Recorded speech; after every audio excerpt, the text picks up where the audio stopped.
आत्मा के पास जानने की, देखने की और संवेदन करने की क्षमता है। और इस आत्म तत्व अथवा जीव तत्व को छोड़ करके अन्य जितने भी पदार्थ हैं उनमें ये क्षमता नहीं है। वो जड़ है, उसमें चेतनता नहीं पाई जाती। और यह शरीर भी जड़ है, इसमें आत्म तत्व है। वो इससे बाहर निकल जाए तो फिर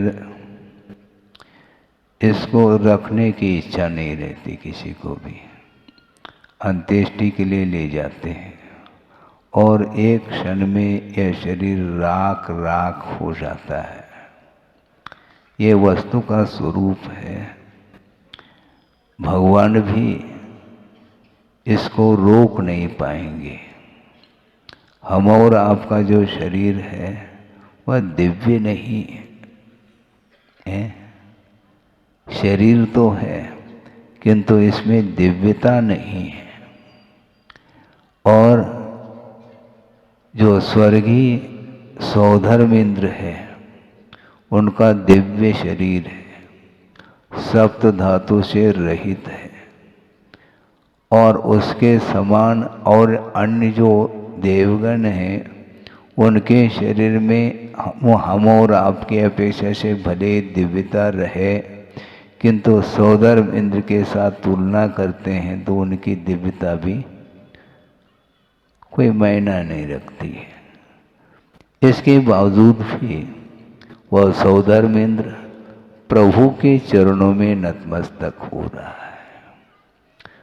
तो प्रभु के चरणों में नतमस्तक हो रहा है, इससे स्पष्ट है कि सौधर्म इंद्र के शरीर की दिव्यता के सामने प्रभु की जो शरीर की दिव्यता है वो अद्भुत है। समस्या एक और है, वह आपके सामने रख रहा हूं। तीर्थंकरों का शरीर असाधारण होता है, विशेषता को लेकर के रहता है। इसके बावजूद भी गृहस्थ अवस्था में जब वो रहते हैं उनकी आरती आप क्यों नहीं उतारते हैं? नहीं, शरीर तो दिव्य है ना। शरीर चमक रहा है, दमक रहा है, आकर्षण का केंद्र बन चुका है इंद्र के लिए भी। लेकिन वह इंद्र भी वो शरीर को लेकर के वह आकर्षित हो रहा है, ये अलग विषय है। किंतु जब तक रत्नत्रय को अंगीकार नहीं करेंगे तब तक वो आराध्य नहीं कहला सकते। आराध्य आराधक भाव को लेकर के चर्चा करते हैं तो ऐसा लगता है कि शरीर की आराधना नहीं होती किंतु गुणों की आराधना होती है। पंच परमेष्टि की आराधना आप लोग करते हैं किंतु शरीर देखने में आ सकता है, लेकिन शरीर की ओर दृष्टि नहीं रखते हुए गुणों की ओर जब दृष्टि जाती है तो सारा सारा ये जो कुछ भी देखने में पार्थिव शरीर आ रहा है ये अपने आप में उसके सामने गौण हो जाता है। तो आप गुणों की उपासना करते हैं कि शरीर की? दोनों की नहीं। शरीर की क्या उपासना करूं? पंच परमेष्टि की आराधना। तो पंच परमेष्टि का अर्थ क्या है? वह जड़ है क्या चेतन है? तो चेतन की उपासना करो। जैसे जिनालय में जिनबिंब स्थापित है, और जिनबिंब क्या है?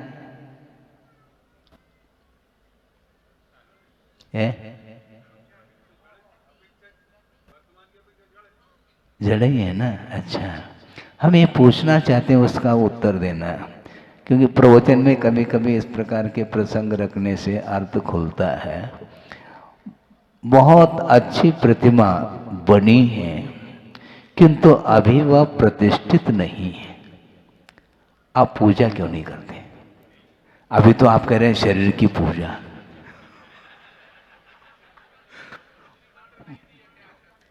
क्रॉस हो गया, वह अभी प्रतिष्ठित नहीं हुई है। प्रतिष्ठा के लिए वो प्रतिमा लाई गई है। बहुत सुंदर मनोज्ञ प्रतिमा है आपकी दृष्टि में, ठीक है, सबकी दृष्टि में है, किंतु जब तक प्रतिष्ठा विधि के अनुरूप आरोपण जब तक नहीं होगा गुणों का, तब तक वो पूजनीय नहीं है। तो इसे स्पष्ट है, आपकी दृष्टि भी शरीर की ओर नहीं, गुणों की ओर है। तो इसलिए हम कहना चाहते, उस समय शरीर को भी आप शामिल कर रहे थे, शरीर को शामिल नहीं किया जा सकता। इसलिए गुरुदेव ने ये कहा कि वंदना करना सीखो, क्योंकि वहां पर जिनबिंब के सामने जब हम खड़े होते हैं तो केवल आकृति आती है, आकृति के भीतर जाना चाहिए, क्योंकि वह निराकार है, आत्म तत्व है। निराकार सागर जी भी यहाँ पर हैं। आत्मा निराकार है, उसकी कृति, उसकी कोई आकृति नहीं, कोई आकार प्रकार नहीं है, उसकी छवि दृष्टिगोचर नहीं हो सकती, क्योंकि छवि जो है यह पौद्गलिक है। आत्मा की क्या छवि? आत्म तत्व किसी भी इंद्रिय का विषय नहीं बन सकता। तो ऐसी स्थिति में जिनबिंब भी वह दृष्टिगोचर हो रहा है, वह बिंब है, किंतु उसमें दर्शन किसका कर रहे हैं आप? प्रतिमा का नहीं। प्रतिमा के भीतर जो उनकी वीतरागता है, उस ओर ध्यान देने की आवश्यकता है। उसमें भाव आ जाते हैं, इसमें भाव लाए गए हैं। हाँ, क्योंकि वह पाषाण था, पाषाण अभी भी है, किंतु एक आकृति, एक रूप दे दिया, मॉडल जिसको बोलते हैं, किंतु उस ओर ध्यान न देते हुए गुणों की आराधना की जाती है, गुणानुवाद जिसको बोलते हैं। हे भगवान, आप अनंत गुणों के पुंज हैं, भंडार हैं, लेकिन जो रागी होता है तो उनके चरणों में जाकर के मांग रखता है, डिमांड।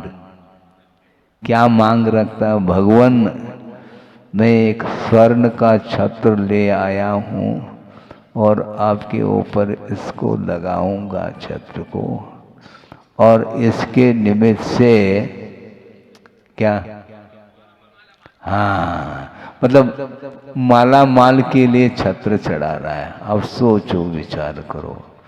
हाँ, यहीं पर दृष्टि में अंतर आ जाता है।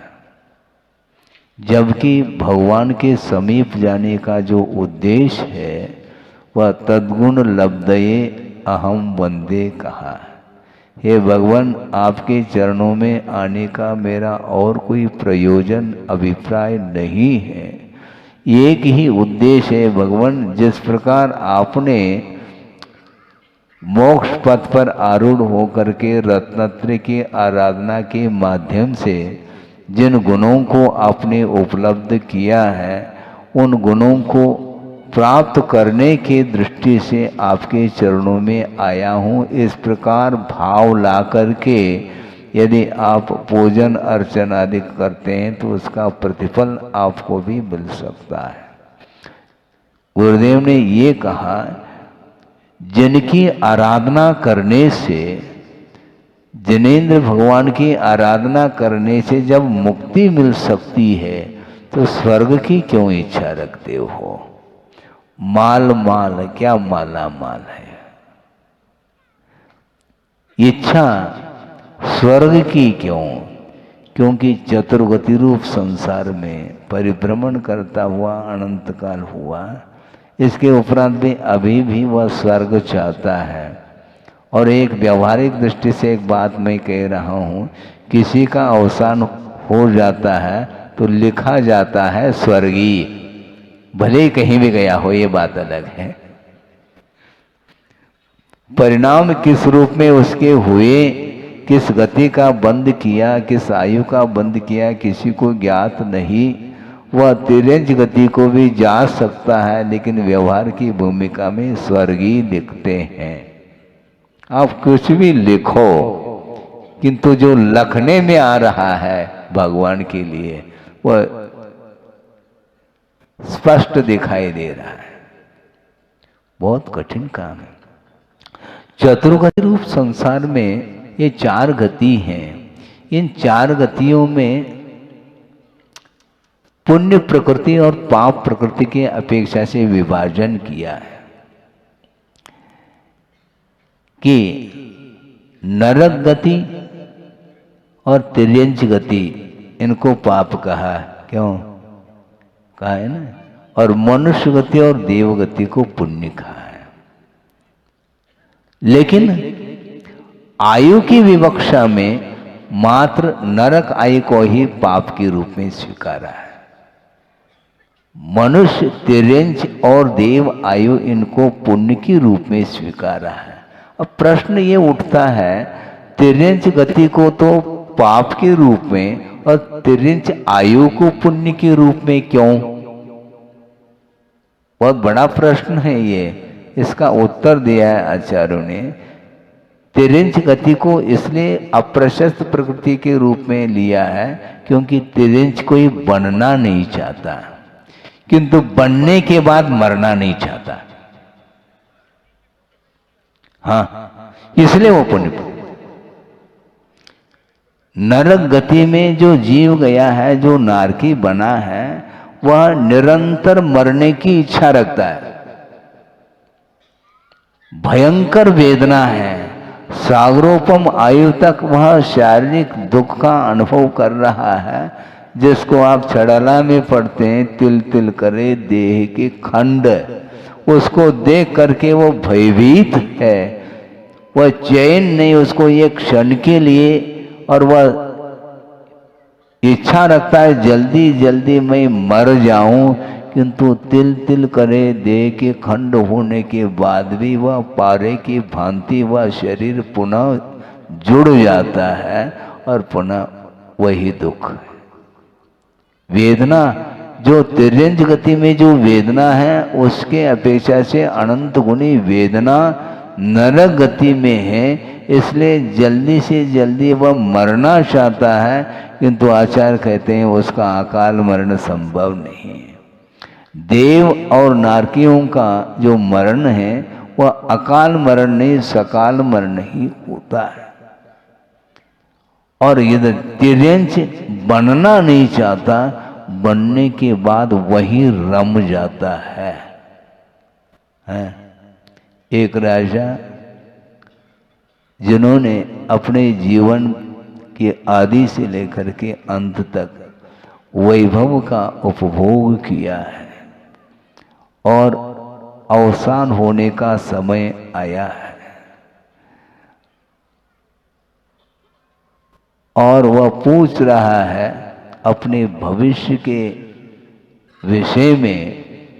तो क्या पूछता है? भगवान अगली पर्याय हमें कौन सी मिलेगी, हमारा मरण कब होगा, क्या? इसके बारे में तो अवधि ज्ञानी मुनि महाराज बोल रहे हैं, 3 दिन के बाद तुम्हारी आयु समाप्त होगी। और मरने के बाद कहाँ जाऊंगा? तो उन्होंने कहा मैं बताऊंगा, तुम भयभीत हो जाओगे। भगवान बताना तो पड़ेगा। उन्होंने कहा बिल्कुल एग्जैक्ट 3 दिन बाद अवसान होगा, किंतु अवसान होने के बाद तुम्हारा जो जन्म होगा, तुम्हें जो पर्याय मिलेगी वह ऐसी निकृष्ट पर्याय मिलेगी। कहाँ पर है? हाँ, दुर्गंधित वस्तु है वो, उसका वह कीड़ा बन रहा है, तो अब उसको अच्छा नहीं लग रहा है। अच्छा लगे या बुरा लगे, कृत्य तो तुमने किया और पाप का फल भोगने के लिए तुम्हें वहां पर जाना पड़ेगा। अब वह परेशान है, बहुत टेंशन में आया है और बैठे बैठे ये सोच रहा है कि राजकुमार को बुलाया, देखो इस प्रकार जो है भविष्य हमारा जीवन इस रूप में आने वाला है सामने, इसलिए ऐसा करो। क्या? मरण होगा 3 दिन बाद, और मर करके जहाँ पर मैं उत्पन्न हो जाऊंगा उसको बता दिया कि दुर्गंधित जो पदार्थ है विष्ठा का कीड़ा हो जाऊंगा, ऐसा अवधि ज्ञानी मुनि महाराज ने कहा है। और उनके वचन असत्य नहीं निकल सकते हैं, इसलिए जिस समय मैं उत्पन्न हो जाऊंगा उसी समय एक लठ लेकर के आ जाना और लठ से प्रहार कर देना। सुन रहे हैं आप? हाँ, वो कह रहा है। तो ठीक है, राजकुमार ने सोचा।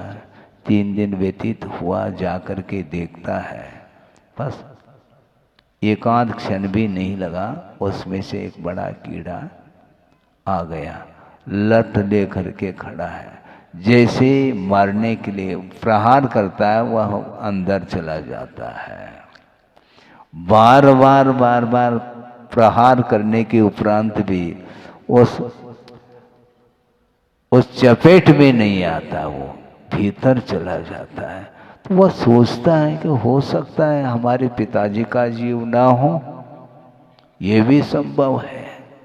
जा करके पुनः मुनि महाराज को पूछता है, भगवान ये क्या बात है, आपकी वाणी तो बिल्कुल ठीक निकली कि 3 दिन के उपरांत अवसान तो हुआ और वह कीड़ा भी हुआ है, लेकिन वह लठ के लिए उन्होंने कहा था लठ से प्रहार कर देना, कि तो भीतर क्यों जाता है? वो ऐसा तो नहीं कि वह कोई दूसरा जीव हो, नहीं, तुम्हारे पिताजी का ही है, तो वह बचना क्यों चाहता है? तो ये कहा गया जहाँ पर जो उत्पन्न होता है उसको उसी में, हाँ, वही रम जाता है। आपके लिए वह दुर्गंधित पदार्थ है, किंतु उसके लिए वही इष्ट है। यो यत्र रमते तस्मात् अन्यत्र स न गच्छति कहते हैं। जो जहाँ पर रहता है, रममान होता है, तो वहाँ से वह छोड़ना नहीं चाहता, इसलिए तिर्यंच मरना नहीं चाहता, जाना कोई भी नहीं चाहता। हाँ, वहाँ पर रम जाता। इसको बोलते हैं विषय। पंचेंद्रिय के जो विषय हैं, इसका ये तासीर है, ये प्रकृति, इसका स्वभाव यही है। एक ही वस्तु भिन्न भिन्न समय पर वह इष्टानिष्ट के रूप में प्रतीति में आती है। जो आपके लिए अभीष्ट है, अगले क्षण में वही अनिष्ट संभव है। ये कैसे महाराज? आपने भोजन कर लिया है और रुचिकर था, इसलिए थोड़ा अनुपात बढ़ा दिया, फिर अपच हो गया। अब अपच हो गया तो अब वह रुचेगा नहीं है, क्योंकि वह पचा नहीं, बचा है वो। हाँ, पच नहीं, डाइजेस्ट नहीं हुआ, वो पचा नहीं है, बचा हुआ है, इसलिए अब खट्टी डकार आ रही है, बदबू आ रही है। और जब तक वह क्लीनिंग नहीं होगा तब तक उस पदार्थ को खाने की रुचि उसके अंदर जागृत नहीं होती है। ये विषय है ये। इसलिए कब से खाते पीते आए हैं? खाता खोल करके देखो, खाते हुए कितना समय व्यतीत हुआ। खाता अभी भी खाता ही चला जा रहा है। खाता खोल करके देखो कितना खाया है, टनों टन। हाँ, जीवन में मान लो किसी के 80-90 साल तक वो खाया है। हाँ, कितना दूध पिया होगा, कितना घी का सेवन किया होगा, कितना गेहूं, चना, सब कुछ। इसके बाद भी ज्यों का त्यों, सुबह खाया था, शाम को और शाम को खाया, पुनः सुबह। ये रूटीन है, मशीन है। डालते जाओ, वह खाली होता चला जाता है। इसलिए तृप्तिजनक नहीं है। जो इंद्रियजन्य जो सुख है वह तृप्ति को उत्पन्न करने वाला नहीं है।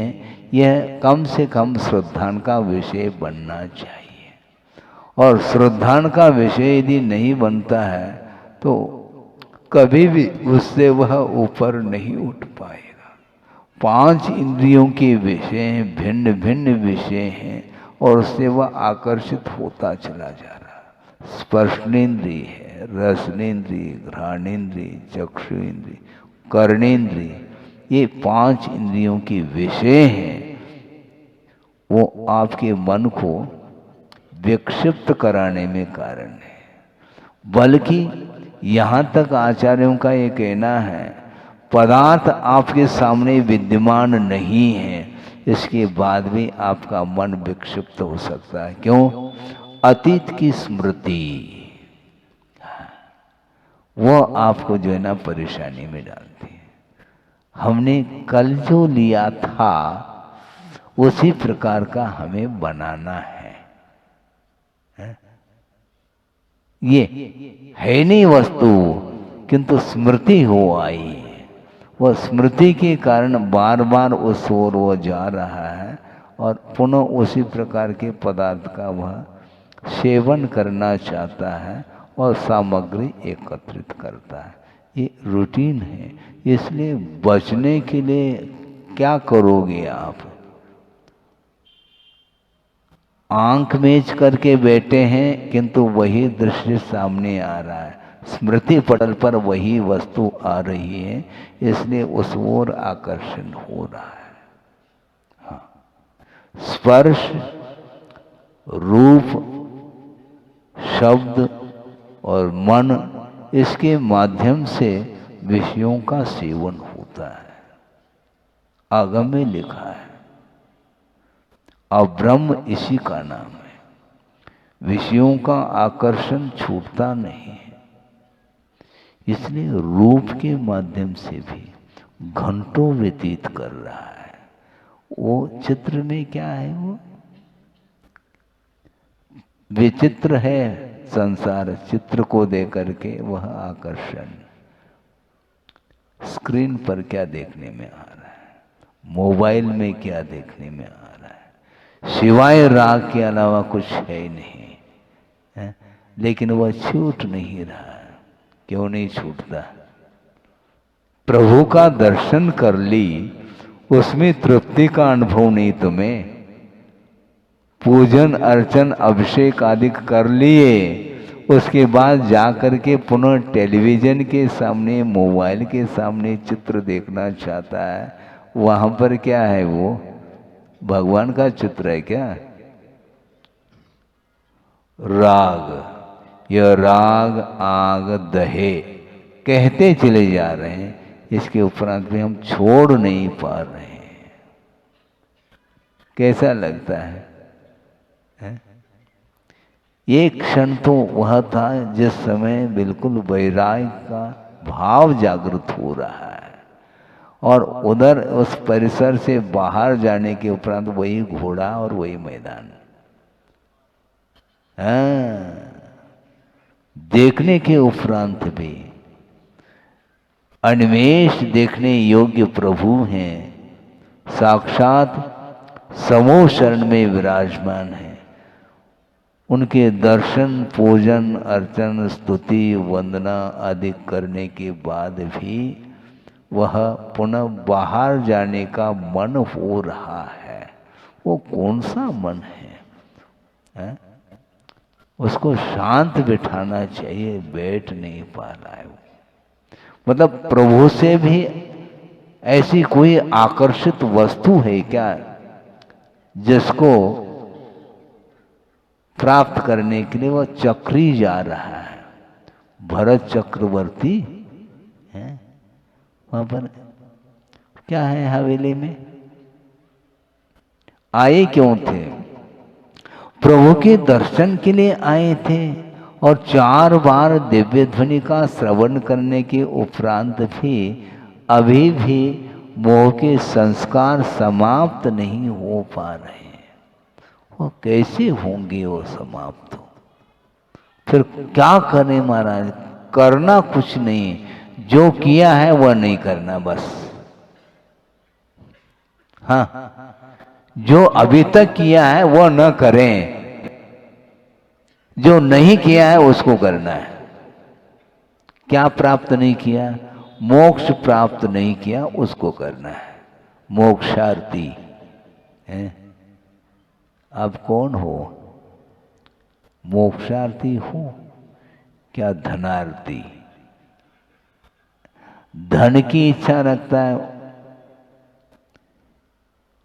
और अनेक प्रकार के वस्तुओं की इच्छा को लेकर के संसारी प्राणी चल रहा है, इसलिए उसकी पूर्ति जहाँ पर होती वहीं पर वह रम जाता है। किंतु मुमुक्षु मोक्ष को प्राप्त करने, छोड़ने की इच्छा, जोड़ने की नहीं। क्या सुन रहे हैं? जोड़ने की इच्छा नहीं, छोड़ने की इच्छा। बहुत कठिन है महाराज। 1 2 2.5 पौने 3 ये बोला जा रहा है, वो छोड़ ही नहीं पा रहा। क्यों? वो छोड़ ही नहीं पा रहा। अब क्या कहा जाए? 99 और बोल देता। अरे 99 का चक्कर है ये, और क्या है ये? वो अटैचमेंट, अर्थ के प्रति, धन के प्रति जो लगाव है वो छूटता नहीं। इसलिए क्षायिक सम्यक दृष्टि चक्री होने के उपरांत भी उसी भव से उनको मोक्ष प्राप्त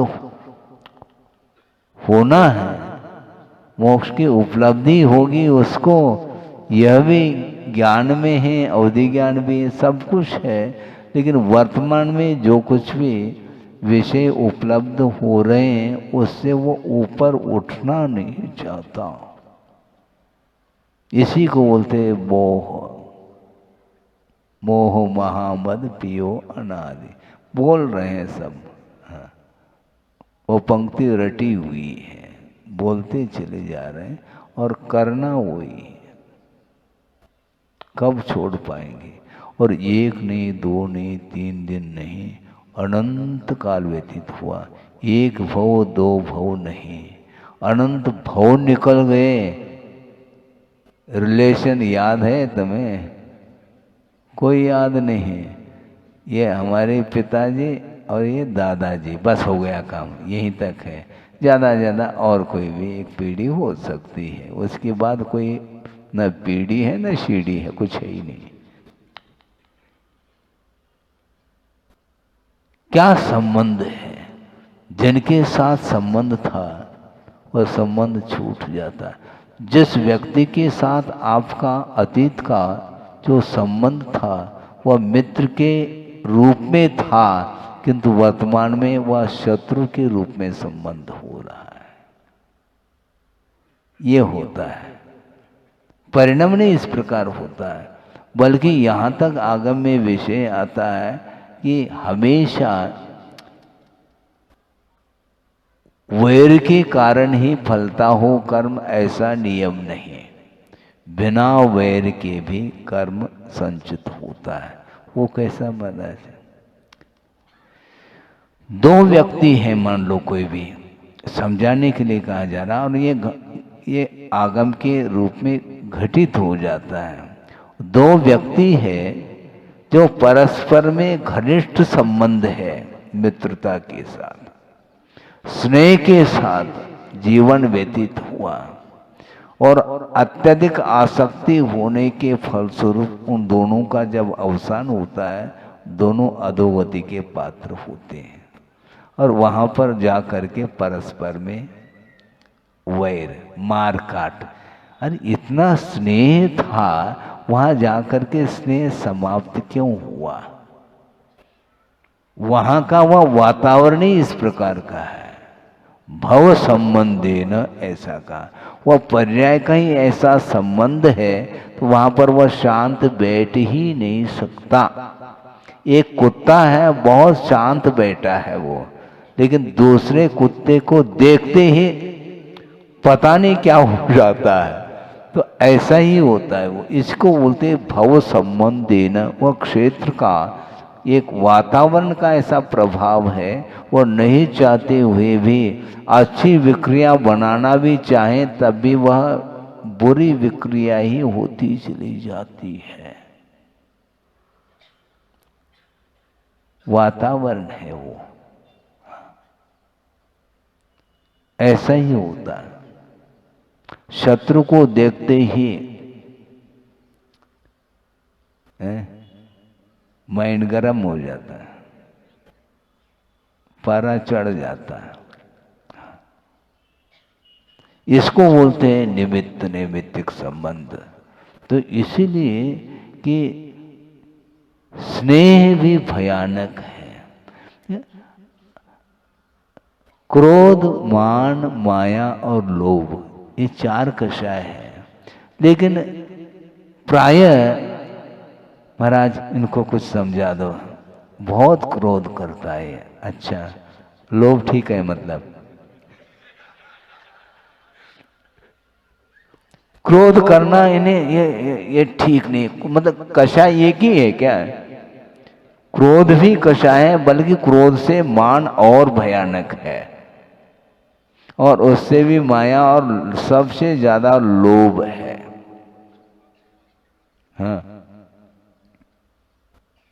लेकिन लोभ को वो अच्छा मानता है। जो व्यापारी है उसको कभी क्रोध नहीं आता। हाँ, मतलब क्रोध के ऊपर विजय प्राप्त कर ली क्या उसने? नहीं, क्रोध इसलिए नहीं कर रहा, मैं यदि क्रोध कर लूं तो एक भी ग्राहक नहीं आ पाएगा, दुकान कैसी चलेगी हमारी, तो इसलिए क्रोध नहीं कर रहा है, किंतु लोभ निरंतर पल रहा है। इतना लोभ है कि लड़का आया है, पिताजी हाँ आपके लिए टिफिन लाया हूँ, भोजन का समय हो गया, रखो, अभी तो ग्राहक का ताता, हाँ ग्राहक के ऊपर ग्राहक आ रहे हैं, अभी भूख तो खत्म। उन्हें, हमें ऐसा लगता है कि हमने खा लिया, ऐसा महसूस हो रहा है। वो आनंद, भूखा है, पेट खाली है, ओम कोठा, इसके बाद भी उसको परवाह नहीं, क्योंकि और की जो भूख लगी है उसकी आपूर्ति के लिए लगा हुआ है। इसलिए लोभ का संवरण होना बहुत कठिन है। क्रोध तो बहुत जल्दी शांत हो सकता है। और दूसरी बात यह सिद्धांत से सोचते हैं तो एकदम क्लियर कट है कि क्रोध जो आता है वह बिना लोभ के नहीं। हाँ, जिस व्यक्ति के अंदर किसी वस्तु के प्रति रत्ती भर भी लोभ नहीं है तो किसके ऊपर क्रोध करेगा वो? दिन भर वो क्या कहेंगे देखो, है? इसलिए करो तो केवल दूसरे की वजह से थोड़ी करना है, प्राय करके ये प्रलोभन के वशभूत होकर के अथवा भयभीत होकर के धार्मिक क्रियाओं को करता है। छोटा बालक है तो लोभ के वशवश होकर के, बेटा क्या मंदिर जाना है, देव दर्शन करना है, उसको मालूम नहीं है देव क्या होता है, क्या मंदिर होता है। नहीं जाओगे बस तुम्हें टॉफी नहीं मिलेगी, बस किसी भी प्रकार से टॉफी मिलनी चाहिए। तो उस लालच में आकर के वो जा रहा है, उसको भगवान से कोई लेन देन नहीं है। ये होता है, कभी भयभीत होकर के, कभी लोभ की वशवश होकर के कुछ क्रियाओं को कर लेता है, किंतु वह रुचि से नहीं करता। लगनशीलता, आस्था के साथ जो क्रियाएं होती हैं उसके माध्यम से विकास होता है। इसलिए आस्था बहुत आवश्यक है। और चढ़ाला में नहीं पढ़ते हैं आप लोग क्या, मोक्ष मार्ग की हाँ प्रथम सीढ़ी या बिन ज्ञान चरित्रा। सम्यक दर्शन के बिना ज्ञान और चरित्र की जो परिणति है वह समीचीन नहीं है। उसमें जो समीचीनता आती है वह आस्था के बल पर आती है। इसलिए आस्था के साथ मंदिर जाओ, इसका क्या फल मिलेगा महाराज, तो फल ही तो लटक रहा है तुम्हारे दिमाग में। निरपेक्ष, यदि मान लो अपेक्षा रखना भी चाहो तो केवल कर्म क्षय की अपेक्षा के साथ आप प्रभु की आराधना करो, और दूसरे अन्य वस्तुओं की प्राप्ति के लिए जो कर रहा है तो वो अच्छा। हम ये पूछना चाहते हैं, भगवान देते हैं क्या? धारणा क्या है फिर? नहीं महाराज भगवान देते हैं, अच्छी बात है, भगवान के पास जाओ, फिर भोजनशाला में नहीं जाना, हाँ किचन में नहीं, क्या आवश्यकता है, रसोई नहीं बनाना है, भगवान देते हैं, खड़े हो जाओ भगवान के सामने। भगवान नहीं देते, भगवान की आराधना करने से पुण्य का संचय होता है, उसके माध्यम से वस्तु मिलती है, भोग सामग्री मिलती है। कभी भी विपरीत धारणा नहीं बनानी चाहिए। भोग भूमि में कल्प वृक्ष होते हैं, कल्प वृक्ष के सामने इच्छित वस्तु प्राप्त हो जाती है, तो उसी प्रकार भगवान भी कल्प वृक्ष के समान है महाराज। हाँ ये ठीक है, एक विवक्षा से कह सकते हैं आप, क्योंकि जो कुछ भी पुण्य संचित होगा वह प्रभु की आराधना से होगा। तो इच्छा के साथ करोगे तो नहीं होगा, ये निदान ठीक नहीं है। भोगों की आकांक्षा के साथ प्रभु की आराधना ठीक नहीं, किंतु कर्म क्षय के उद्देश्य को लेकर के यदि करता है तो निश्चित रूप से भगवान की आराधना करने से संसार का विच्छेद होता है। इस पवित्र भावना के साथ जो आराधना करता है वो उसके अंदर इच्छा है ही नहीं।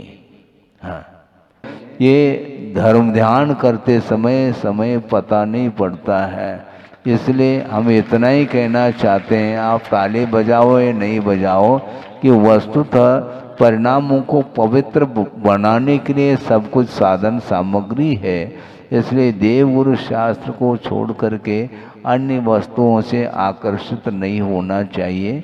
इतना ही प्रवचन का सार है। अहिंसा परमो धर्म की जय।